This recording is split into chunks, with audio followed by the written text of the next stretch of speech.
Well, hello and welcome back, everybody. It is day three of our 4-day challenge. We are halfway through and entering the second half of this challenge. Thank you for still being here. Let me just go live on my IG as well so I can say hi to my friends over there. Um, Thank you for still being here and taking the time out of your busy schedules. I know we all have a busy life. We all have things that we have to do, and yet you are here taking in this information. And I really appreciate you for that. It shows me that you are invested in your health. It shows me that you are interested in finding out solutions. You are, inquisitive, trying to find answers. You are committed because you're investing that time. And yeah, you are trying to find the why and the how. And so I really appreciate that. And I'm doing my best to share with you really impactful information as much as I can for free with you guys that'll help you to move forward towards health, right? Because we all deserve it. It doesn't matter where you're at in your life. Health is something. It's your birthright. It's your birthright to be healthy, and that is why I really made this commitment to myself and my life's purpose to show women how to get there, because I once was in your shoes. I know what it feels like to feel at the bottom of the barrel, so to speak. And it's not a fun way of living, and is not the way we should be feeling. And also, I have come to understand and I have come to learn that regardless of where you are in your life, what kind of life you're living, you have a purpose in life. We all have a purpose in life. It doesn't matter what it is, whether it's raising amazing children, whether it's raising amazing dogs, cats, animals, whether it's building a business to have a great impact, whether it's traveling the world in order to make new connections, in order to share stories, whatever it is, we all have a purpose, but we can only do that if we are feeling well enough to do so. So, welcome back to day three. Thank you for being here. I really just wanted to take that moment to appreciate you. Secondly, I want to say a big shout out to the ladies who have introduced themselves in the group. It's part of the challenge. If you do, a quick static post or a quick video about who you are, where you're from and why you're here, what you really want to learn in the 4 days. Do that. You can win a $20 Amazon card. The other prize I'm giving away, I forgot to bring it up. I have a wonderful book I'm going to be giving away as a prize. And it is, I forget the, I think it's called, forget me, don't quote me on that one. It's about herbs and botanicals, and it's written by an herbalist, and she is fantastic. And she calls it God's Pharmacy, I believe it is Healing Through God's Pharmacy. And there is amazing information in that book that you can utilize right away to help you, overcome symptoms. So she's very specific in the way she puts together tinctures and poultices and teas and these kind of things that all play a role and can really be super impactful. So, whoever is engaging in today's sessions, meaning you are completing the homework, you are commenting, you are sending me messages, you're sharing with the group, engagement price, you will be getting that book from me for free. Hi, Leanne. How are you? Please, as you come on, say hi in the chat. I would like to know what you've been up to today and where you're tuning in from. And so, also, just a quick reminder, I am offering my 20-minute connect calls. I had quite a number of women who took advantage of that today and yesterday, which I was having lovely conversations with these ladies. And just to take it a little bit further, so taking that information that I'm sharing with you guys, putting it together into perspective a little bit more for you specifically, that can help you to, kind of like brainstorm a little bit more in depth on what your next steps would be in your health. Please take advantage of that. I will post the link to my calendar down in the comments. And I think that is it. I think that was all the housekeeping items I wanted to share with you guys today. Yes, so let's get started. So, day one was all about gut health. I have received amazing feedback on, whoa, mind blow. What I've learned is just so crazy. I had no idea that gut and my autoimmune symptoms are so related. Yes, they are. And I'm glad that you guys took so much away from it on day one. The second pillar, I'm taking you throughout the 4 days, I'm taking you on a journey. I'm talking about the four pillars of health that everybody with an autoimmune disease will have to um, implement strategies and tools around and have to dig deep in recovering and healing in order for you to be able to live a normal life with an autoimmune. So we covered gut health on day one. Yesterday, we talked in depth about the detoxification pathways, another amazing session, lots of big takeaways for a lot of you guys. And today, we're actually talking about the stress response, the third pillar, which cannot be overlooked. Before we do that, I will just quickly introduce myself for those of you who may be joining in for the first time, who've never, heard me speak before or had a conversation with me before.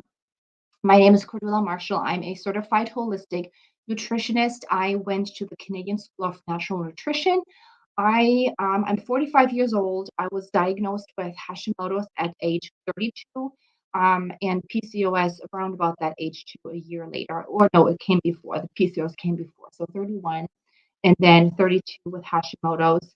And I stepped out of the corporate world. I struggled for 5 long years to find answers to feel,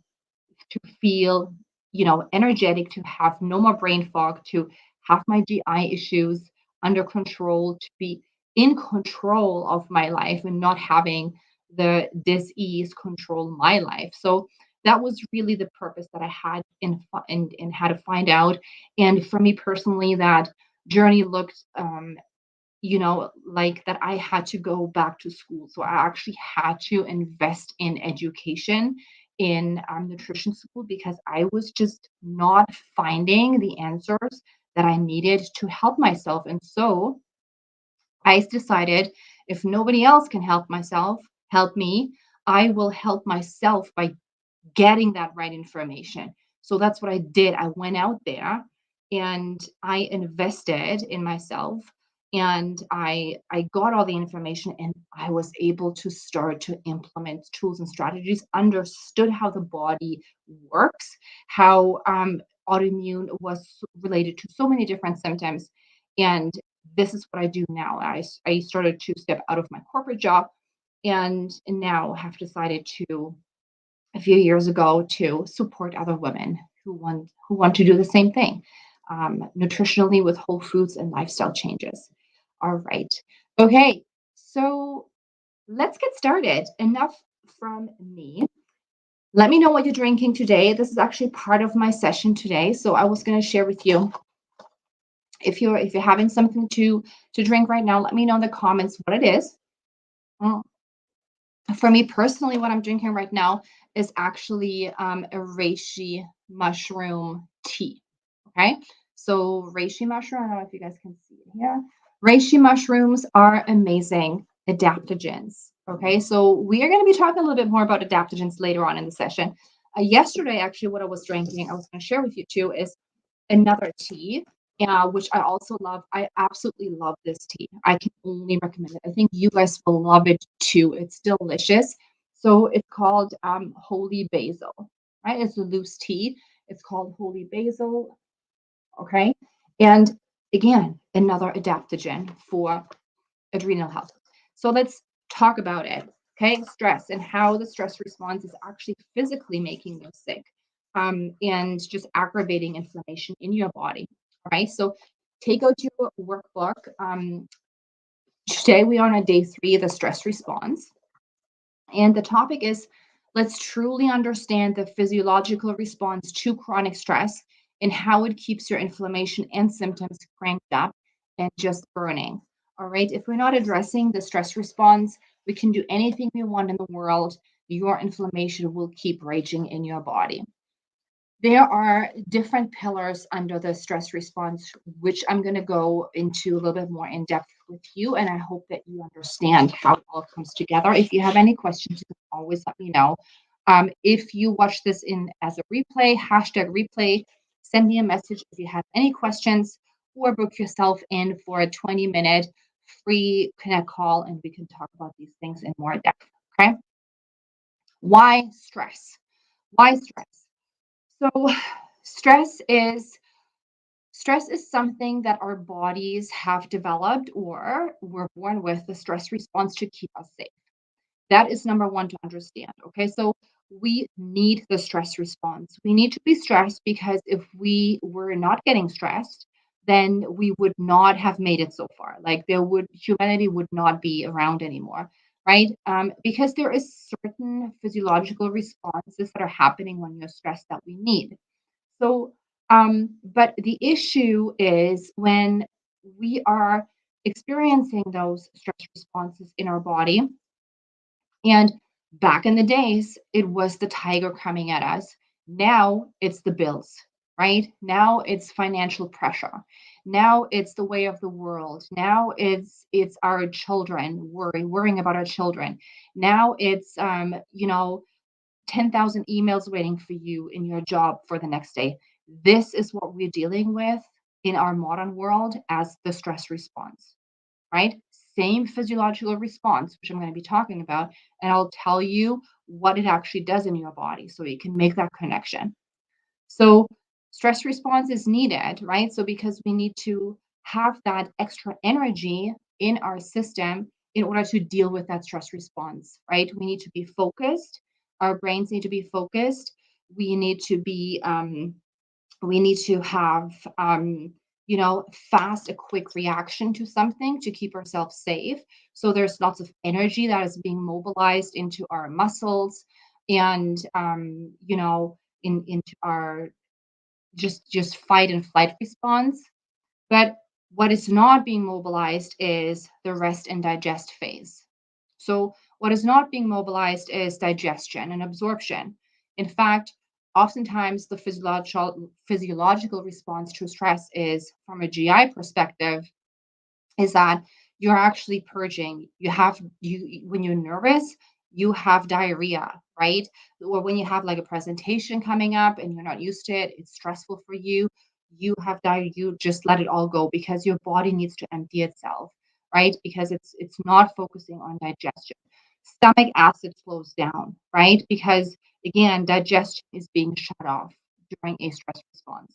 So you can see that the focus is on fight and flight and not rest and digest. So, which is okay because after the stress response, we within a few hours have the ability, and that also is a body is programmed that way, have the ability to get down of from this stressor from this mobilization of the stress response. We have the ability, our bodies have coping mechanisms to put away the sugar and to get into the rest and digest state and to renourish our bodies. You probably will likely feel, after a stress response, you feel hungrier because you want to renourish. Your body needs nutrients to renourish after the stress response, and then it's the winding down phase. Now here's the issue though, in our modern world and with our own so many things going on in our lives, we are not taking that time in order for our bodies to actually get into that rest and digest phase again.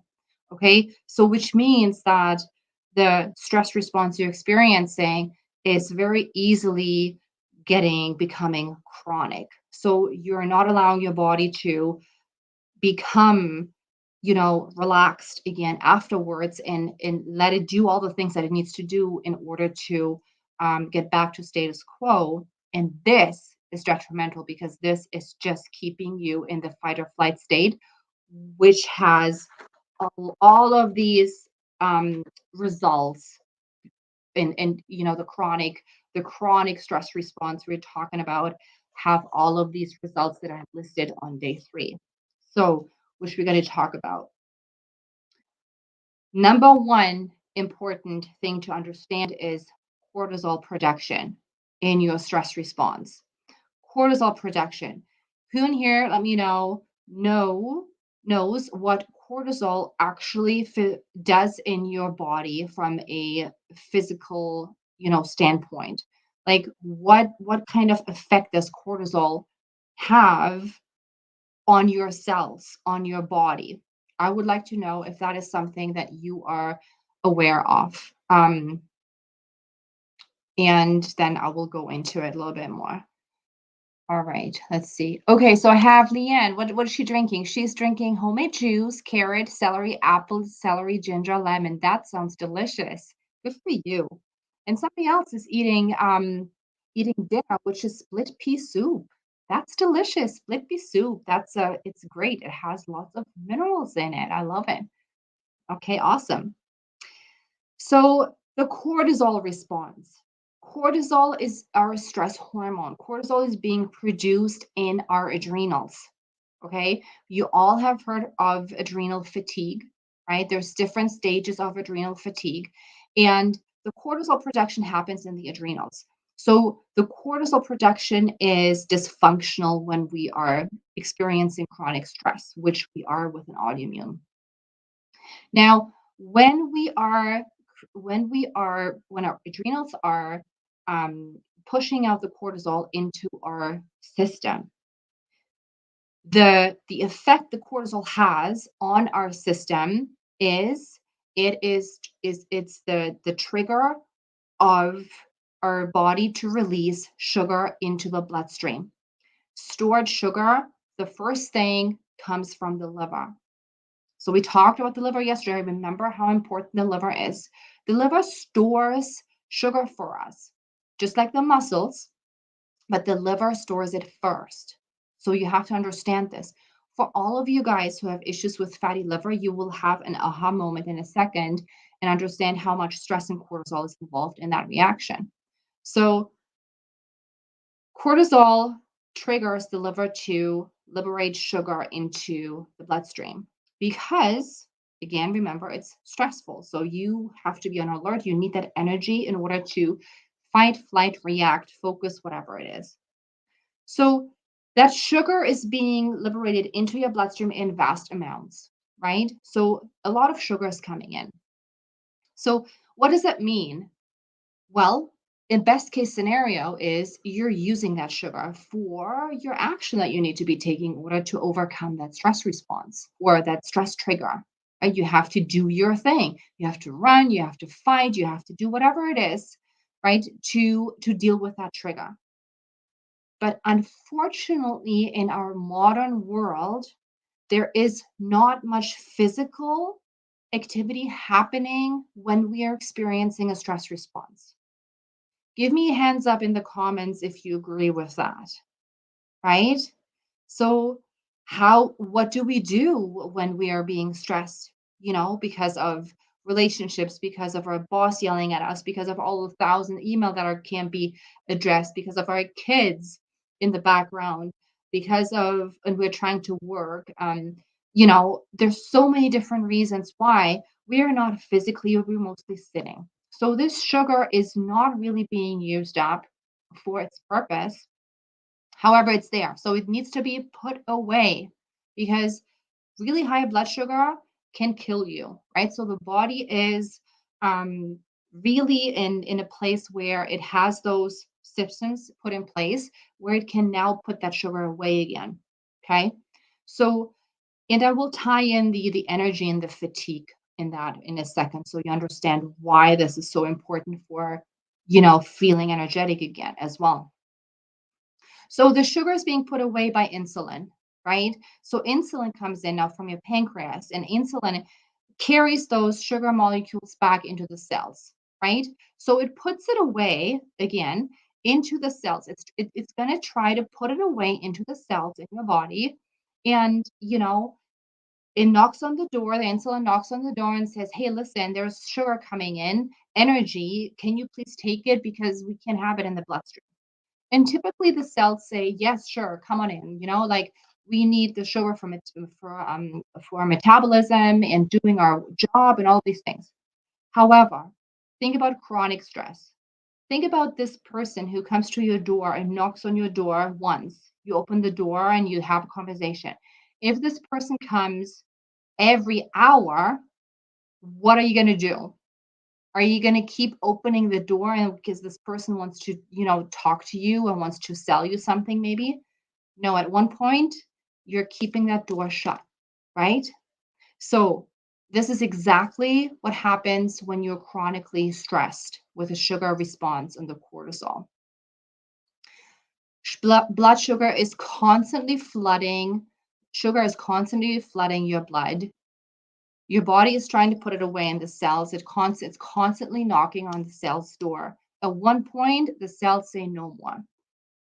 And you know what that is called? That is called insulin resistance. Okay, so let me just write that down here. Um, that is called insulin resistance.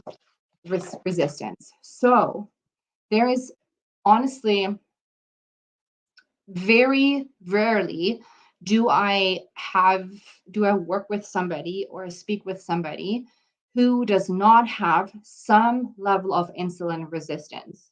Okay. Um, oops. Oh, my pen is giving up on me for insulin resistance. Sorry about that. I have to switch that. So that is called insulin resistance. And what is the body going to do now with the extra sugar, right? It needs to store it. So it puts it again first into the liver, right? That's the first go-to place. If there's too much, what happens? Fatty liver, right? So you're starting to have the liver issues. Liver is becoming sluggish and then can't do the detoxifying properly.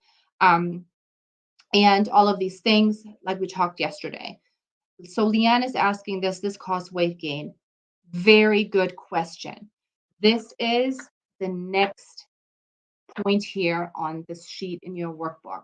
I'm going to tie in the weight gain now.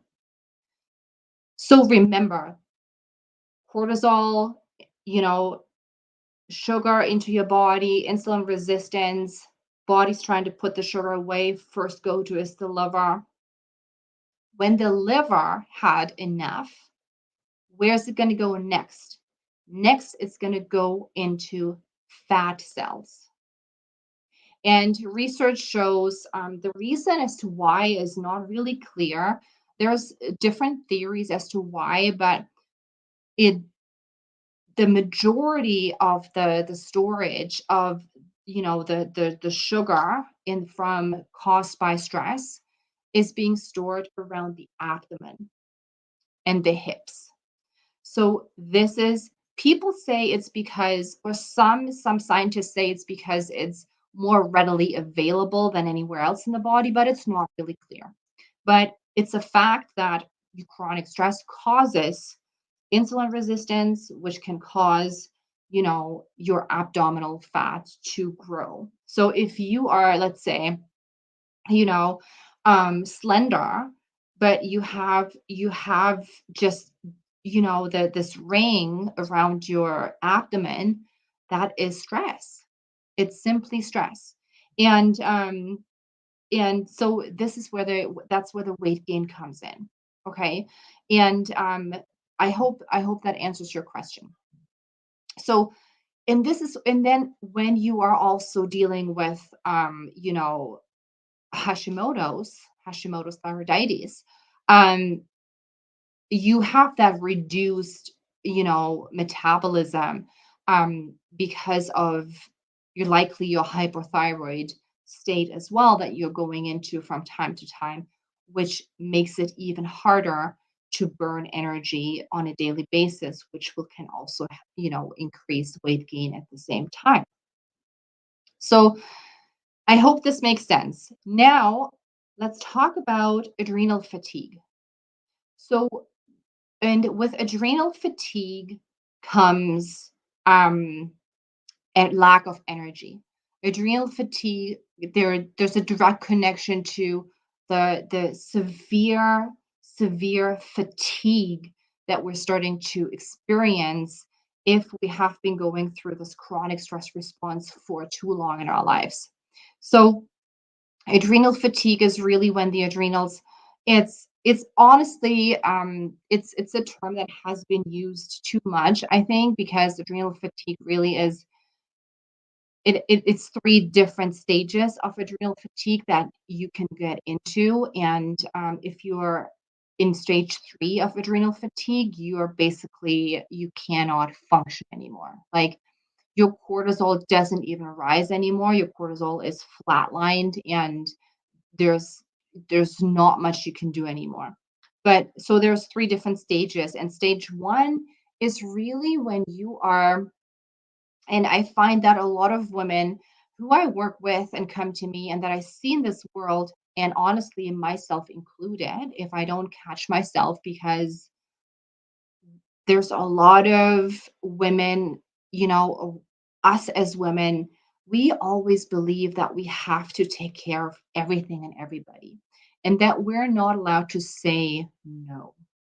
But I have learned, and I'm telling you guys, that no is a complete sentence, especially if you're not well, right? So, because if you feel, if there's no boundaries in your life, if you say yes to everything, if you are trying to please people for the sake of, peace and, whatever it is, you are actually, you are you are not supporting your health, you're actually supporting your dis-ease. So it's very, very important. We're going to be talking about that a little bit more tomorrow in the mindset area. But with adrenal fatigue, the first stage that I see a lot of women are in is actually when you feel wired but tired. So let me know if this resonates with you.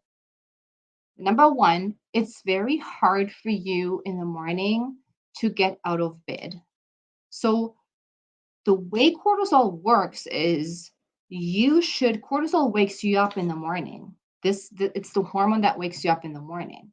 So you should be feeling ready to go. I'm ready to take on this world. Um, feeling as if you have enough energy that you can start your day fresh, you feel refreshed, and you are not kind of like crawling to the coffee machine, right? Or it takes you 2 hours, or you wish you could crawl back into bed, and all of these type of things. So very, very, slow in energy in the mornings. And then throughout the day, you start to get going and things, you're going well, and then you crash, at around 1, anywhere between 1 and 3 o'clock is where your body is like, you think you need a nap. Okay, so this is the blood sugar roller coaster that you're on, which you will have to address. um and then in the evening, in adrenal fatigue stage one, is when you feel you get your second wind.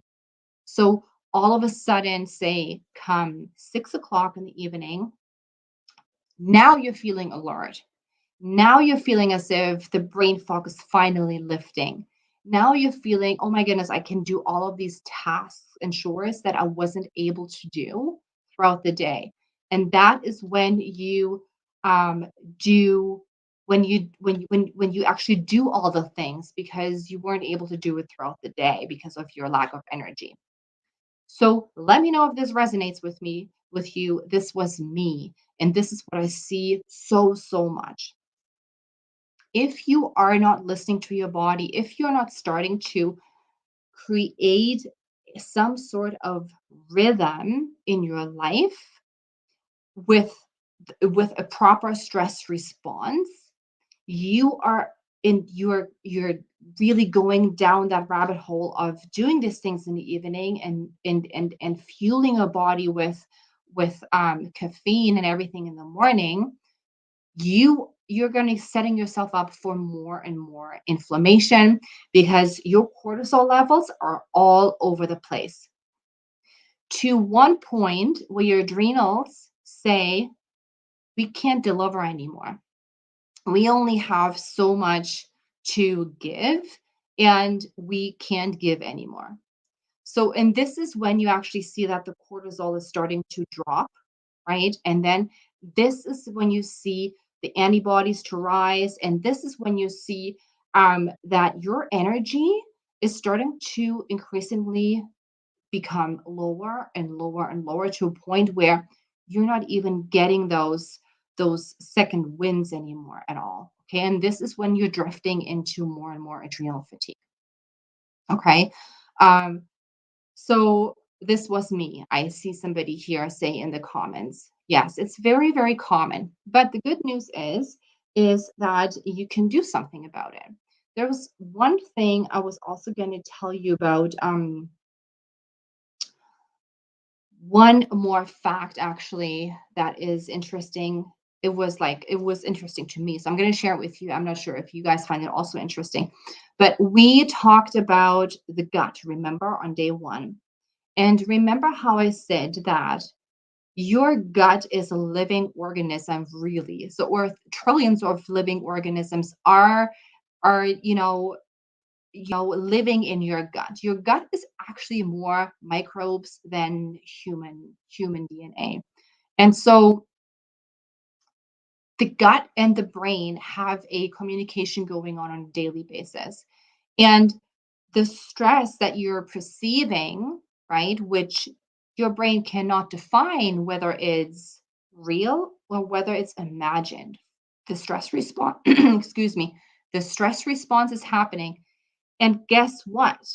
Your brain is communicating to your gut through the vagus nerve and the a certain nervous system in that goes all the way into your gut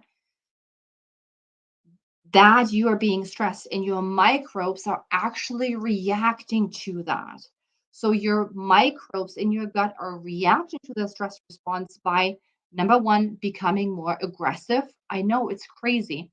The pathogenic bacteria are actually becoming more aggressive towards your friendly bacteria in your gut, causing you more dysbiosis and more gut imbalances also.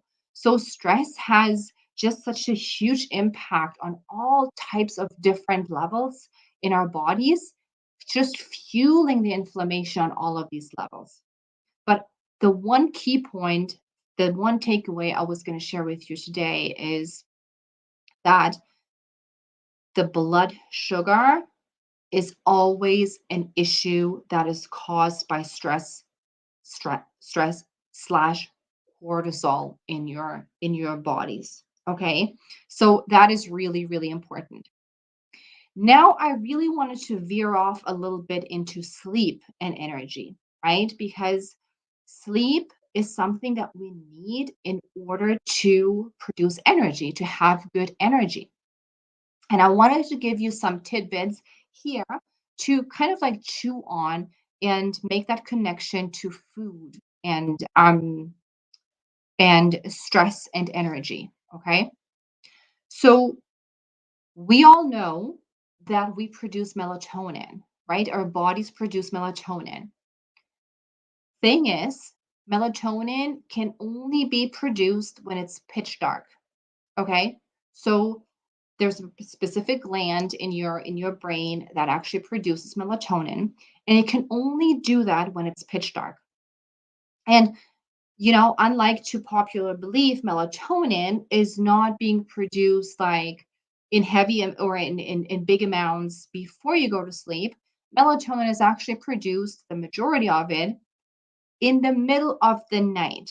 So around midnight, 11, midnight-ish is where the melatonin production is at its highest. So that is why I see when a lot of people have sleep issues, insomnia, which so many with autoimmune have, almost everybody, um, they take melatonin supplementation. Well, the issue is that the melatonin might supplementation might help you go to sleep, but it certainly does not keep you asleep because by the time melatonin is being produced naturally in your body, the melatonin that you take has worn off, and then you are still being kicked out of sleep because of high cortisol levels in your system. You're waking up in the middle of the night for various reasons, but one of the reasons can be high cortisol production. Okay, that is one reason why you are most likely experiencing insomnia, besides very many other reasons that also need to be addressed. However, here's the thing with melatonin. Okay, so too much cortisol that you have in your body, because cortisol and melatonin are like siblings. They're like they're sitting on a teeter totter. Okay, so if you have too much cortisol in your blood, it suppresses melatonin. So you have to remember that if you have too much of cortisol, it naturally suppresses your melatonin production. Okay, but too little cortisol hinders conversion. So melatonin has to be produced from certain chemicals and compounds in your body. And if you have too little cortisol, this conversion is being disrupted. So either way, it's disrupting your melatonin production, too much and too little. So you have to work on your cortisol first if you want to work on your melatonin, if you want to have good sleep. It's super, super important for you to work on your stress response and rein in those cortisol levels that are out of balance. All right. Because that is the only way that you can get the melatonin in place. And that is a huge, huge issue for so many people, because we all know how it feels like when you can't sleep. The next day, it's a horror show. Like you have absolutely no patience left, you have no energy left, you feel like a zombie. It's just a horrible state of being. And so you need to prioritize sleep. You need to prioritize making sure that you are moving through the stress response if you're experiencing one in a good, solid way with tools and strategies in place that you are continuing to implement on a daily, regular basis so that you're allowing your body to rest and digest and go unwind, especially in the evening, so that cortisol can actually come down and melatonin can come up. Okay. I hope that makes sense so far. Let me see. Mornings are fine. Afternoon crash. Don't always get second wind at night. Yes.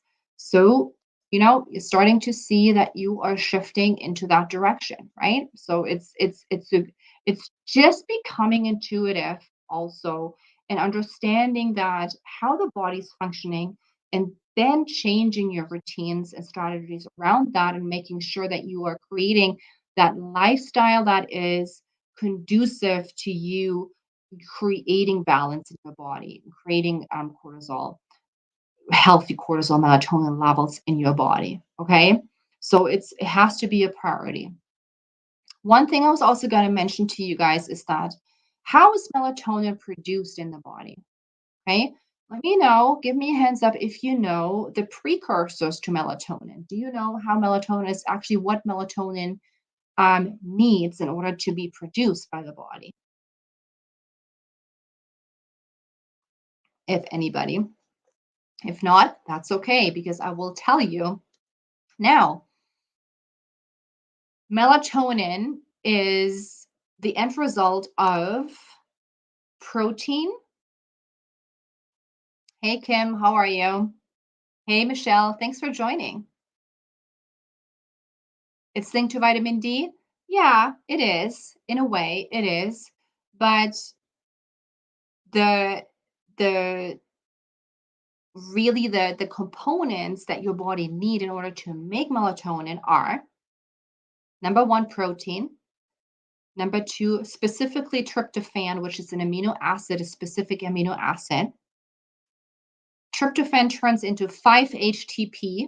You probably have heard that from supplement, because a lot of doctors or practitioners are just putting you on 5-HTP right away. 5-HTP is turned into serotonin in your body, mainly in the gut, right? So you need a good, healthy gut bacteria to turn 5-HTP into serotonin.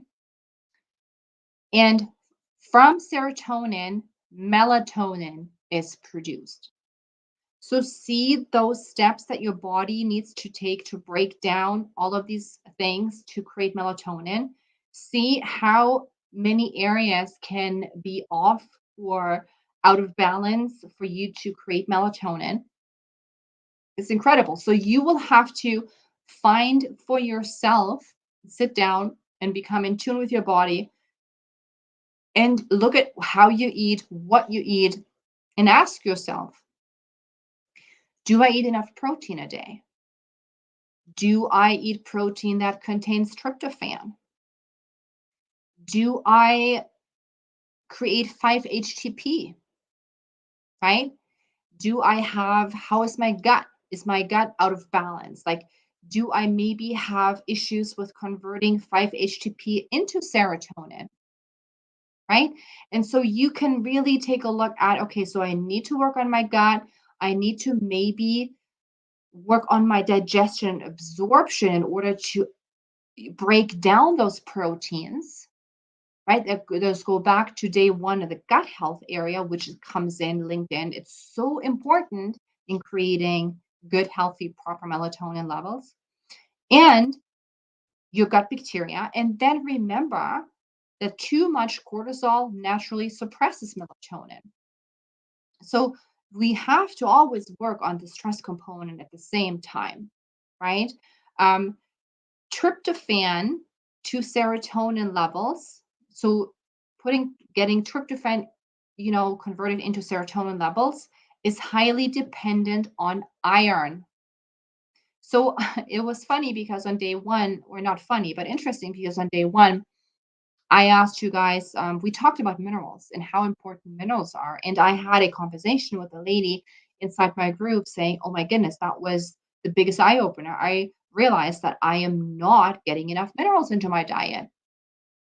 Nobody ever tells you that, right? So the conversion of tryptophan to serotonin levels is highly dependent on iron, right? So maybe you're low in iron. Why are you low on iron? Are you not eating enough iron food? Do you have stomach acid issues? Do you have, iron absorption issues? Figure it out. These are the things you need to take into consideration. I was going to share with you some tryptophan rich foods that I really like to, um, you know, talk about in my private clinic a lot, and that I focus on myself as well because sleep is something that I have to constantly mindfully work around because I'm also a person with a monkey brain and I'm a type A personality. I'm a perfectionist. And for all of these people out there, for all of you women out there, who are just like that, sleep is something that is can become disrupted more easily for us because we can't seem to quiet our minds. So tryptophan rich foods are really great in boosting sleep and that tryptophan levels in your body. And I was going to share that with you here so you can write it down. Um, Oops, I don't know if I have. Here we go. Okay, so I was going to write that down so you know. So protein, and one of the protein is tryptophan. So tryptophan, which then turns into 5-HTP. This turns into selenium. Oh, sorry, not selenium, serotonin. Serotonin. And this turns into melatonin. So tryptophan foods are mushrooms, and here's a good one of my favorites, turkey. Okay, so turkey. It's interesting because, after Thanksgiving, when we are feasting on turkey, roasted turkey, like my entire family has absolutely no sleep issues. After like everybody is just conked out, and I hear that it's tryptophan is very turkey is very rich in tryptophan. All right. Spinach is one of them. Spinach, and then we have lamb and halibut. Okay. So those are just some foods that you can think about in incorporating more and more into your diet as well. And I had a conversation with somebody here the other day about, I think day one when I discussed some other foods around minerals, in which she said, but I'm eating these things all the time and I feel no different. What's wrong with me? Is it genetic? So I really want you to think about this. Foods have such high value in nutrients, right? But in order for them to, number one, have therapeutic effects, you will have to eat them in a much bigger volume. Okay. So what if whatever area you're working on specifically and introduce these therapeutic foods into your diet, you will have to massively increase and amplify these amounts into your diet, right? It's not going to do anything therapeutically if you are just, like eating a serving here and a serving there. You have to look at the servings, you have to see how much am I eating of these foods, right? Number two is you can eat all of the most wonderful foods in the world if your digestion and is off, absorption, if there is SIBO, if there's candida, if there's any sort of intestinal stuff happening that you need to get rid of first, that's what you have to deal with first in order for your body to be able to absorb these foods and have those effects on your body. Okay, I hope this makes sense. Um, so Another reason we talked about the insomnia is the nighttime glucose levels, right? So the issue that cortisol is really high at nighttime. Um, Again, the imbalance, and so the thing here is that you need to really focus on balancing your blood sugar throughout the day in order for your blood glucose levels to be stable at night. So I was going to share some botanicals with you that you can use to get started on that. One of the things that is always great, of course, is magnesium. I think we all know that. Um, Magnesium. I There's magnesium drinks out there. You can take supplementation. You can also incorporate more magnesium foods. But there's also some botanicals, and those botanicals are usually very powerful. And I'm going to share them with you here. So um, this is really in order to help you with the blood sugar stabilization. And those botanicals are chamomile, okay, which are wonderful. Um, Valerian is another one, beautiful tea, and hops. Okay, so those three botanicals are wonderful to use um, for helping with the nighttime glucose levels. All right, so I hope that makes sense. Um, Let me see. I was going to share a slide with you.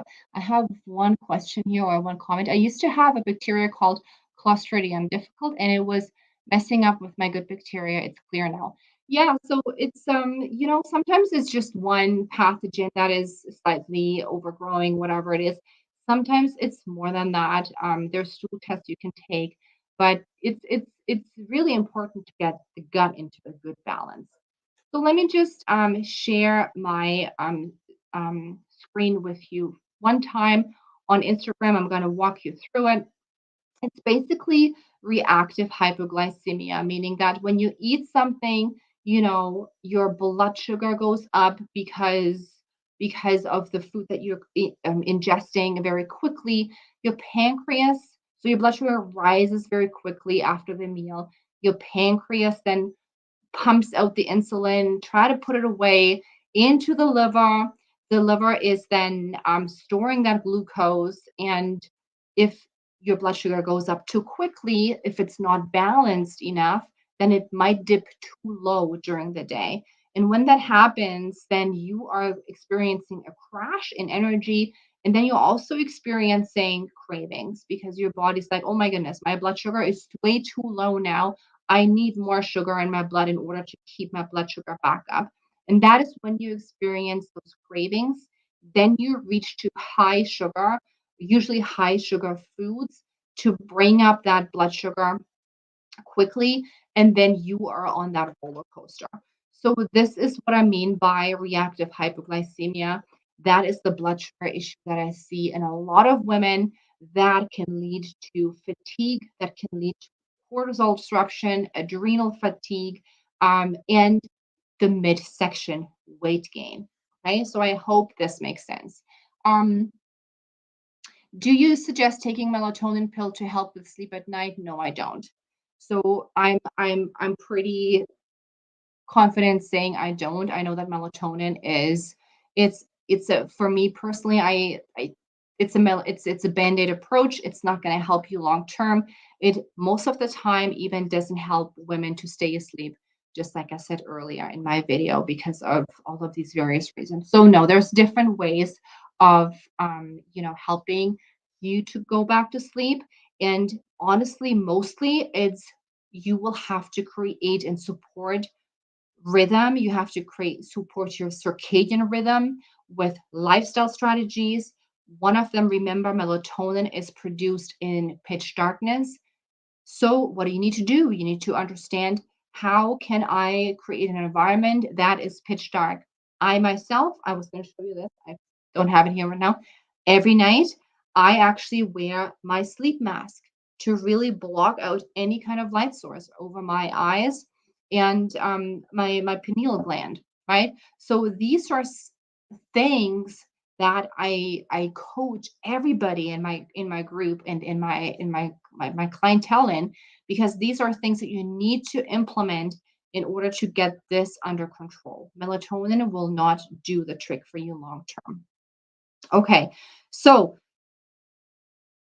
to summarize this session, you will need to get the stress response under control. You will need to start to implement strategies that will help you to move through the stress response in a better way.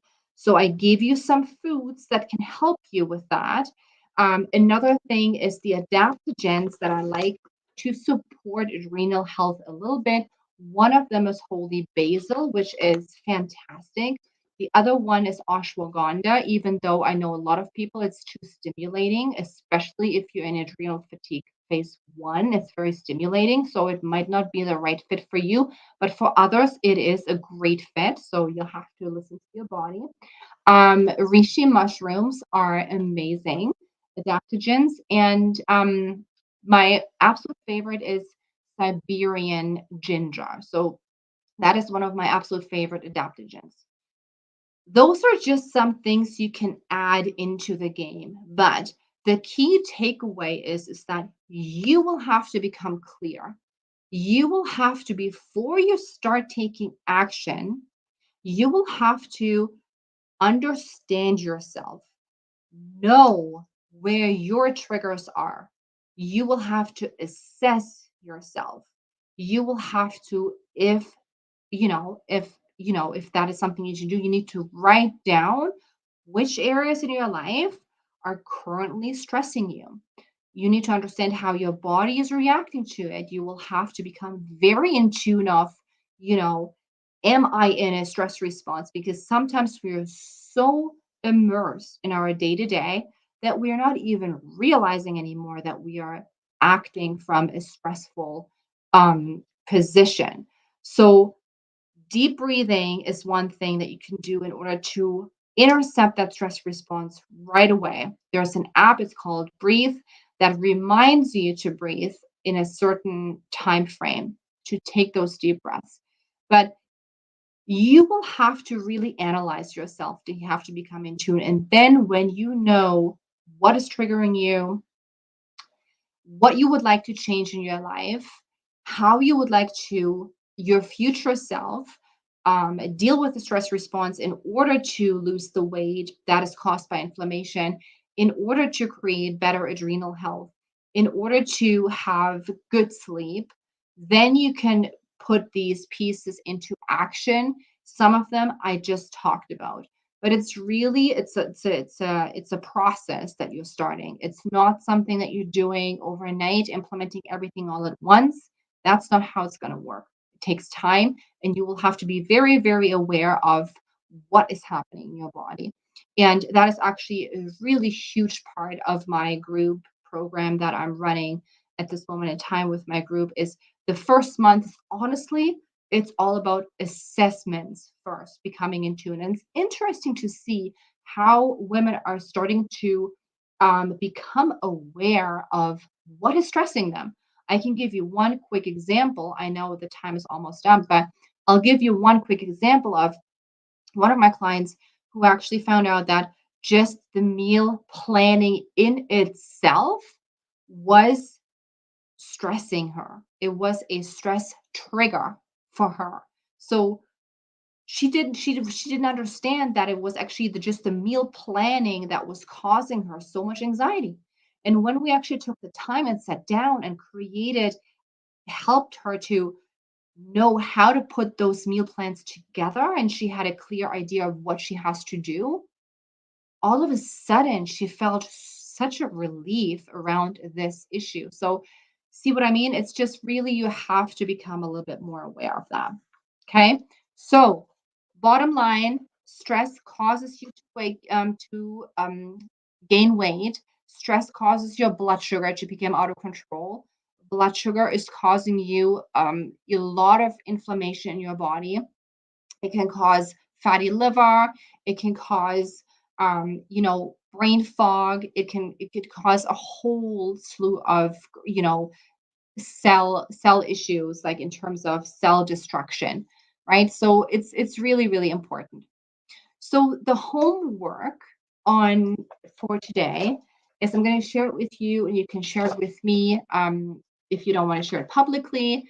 Remember, if you share the homework, you will be able to win that wonderful book with all of those wonderful herbs. Homework for today is list your personal stress triggers. So this is a little bit of a deep dive into how can you get started to assess yourself, right? Number one, list your personal stress triggers. Okay. Number two, list one action step you can take to get off the blood sugar roller coaster that we talked about. All right. That's number two. And number three is list insomnia. List at least one lifestyle choice that will help create long-term health by supporting your circadian rhythm. Right? I mentioned one with the darkness, but brainstorm some other ways you can help your body to sleep by supporting the circadian rhythm. Okay. And the last one is list one action you can incorporate daily, consistently to move through stress more smoothly. All right. Okay. So this was it for today, guys.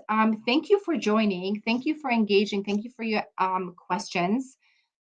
Speak with me if you have any personal information that you want to hone in on a little bit with me one on one. I offer those 20-minute free connect calls this week. I'd be happy to have a chat with you to help you further. Tomorrow is our last day. It's all going to be about mindset. Okay. And the mindset and how the mind can overwrite all of your actions or negative thought patterns. And it's going to be a good one. You don't want to miss it. All right. So have a wonderful night. You're welcome, Kim. And I will see you again tomorrow. Have a wonderful evening, everybody.